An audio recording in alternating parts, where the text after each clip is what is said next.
Lock down بہت طویل ہو چکا تھا اور ان کا رابطہ باہر کی دنیا سے کٹ گیا تھا۔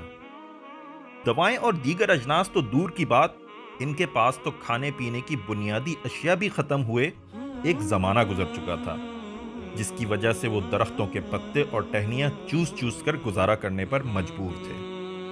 عورتیں اور بچے غذائی قلت اور بھوک سے بلک رہے تھے۔ دودھ پیتے بچوں کی رونی کی آوازیں پوری وادی میں سنائی دی جا سکتی تھیں۔ غرض یہ کہ یہ گھاٹی بظاہر ایک انتہائی مجبور اور لاچار بستی کا منظر پیش کر رہی تھی۔ یہ کوئی ہفتے دو ہفتے کی بات نہیں رہی تھی، مہینے دو مہینے کی بھی نہیں، بلکہ ان کو اس حالت میں رہتے ہوئے کم و بیش 3 سال گزر چکے تھے۔ آج کے اس لاک ڈاؤن میں کہ جب ہم تقریباً تمام تر ضرورت کی چیزیں پہلے ہی گھر پر جمع کر چکے ہیں، اگر کسی چیز کی کمی یا کوئی پریشانی محسوس ہو تو گھاٹی میں گزرے ہوئے پیارے نبی صلی اللہ علیہ وسلم اور صحابہ کرام کے ان ایام کو ضرور یاد کر لیجئے گا۔ یہ لاک ڈاؤن کسی وبا کا نتیجہ نہیں تھا، بلکہ یہ مکہ کے سرداروں نے ان کو دعوت دین کے جرم کی پاداش میں ایک گھاٹی میں محصور کر دیا تھا، اور ان کا مطالبہ تھا کہ محمد کو ہمارے حوالے کر دو، جبکہ بنو ہاشم نے ان سے انکار کر دیا تھا۔ لہٰذا مکہ کے سرداروں نے باہم یہ معاہدہ کیا کہ اب ان کے ساتھ نہ کوئی میل جول رکھے گا، نہ ہی کوئی شادی بیاہ کا تعلق، پھر نہ ان سے ہم کچھ خریدیں گے اور نہ ہی ان کو کچھ بیچیں گے۔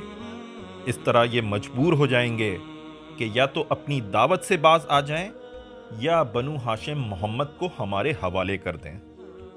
لیکن قربان جائیے آقائے دو جہاں احمد مجتبیٰ محمد مصطفیٰ صلی اللہ علیہ وسلم پر، کہ جو نہ صرف ان مشکل حالات میں بھی پوری استقامت کے ساتھ کھڑے رہے، بلکہ ہر موقع کو اپنی دعوت کے فروغ کے لیے بھی استعمال کیا۔ یہاں تک کہ کفار سمجھ گئے کہ پھوکوں سے یہ چراغ بجھایا نہ جائے گا، اور یہ مقاطعہ خود ہی ختم کر دیا۔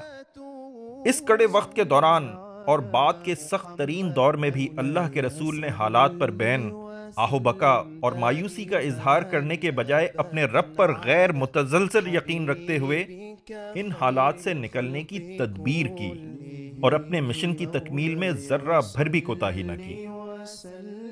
حق کی نصیحت، صبر کی تلقین اور دین کے پیغام کو لوگوں تک پہنچانے میں کوئی کمی روا نہیں رکھی، یہاں تک کہ اللہ تعالیٰ نے وہ دن بھی دکھایا جب مدینہ منورہ میں ایک کثیر تعداد میں لوگ مشرف اسلام ہو گئے، اور یوں پہلی اسلامی ریاست کا قیام عمل میں آیا۔ بے شک آج بھی اللہ کے رسول کی زندگی میں ہمارے لیے بہترین نمونہ ہے۔ اللي في ظله ماشي يشفع له في مماته. صلي على محمد.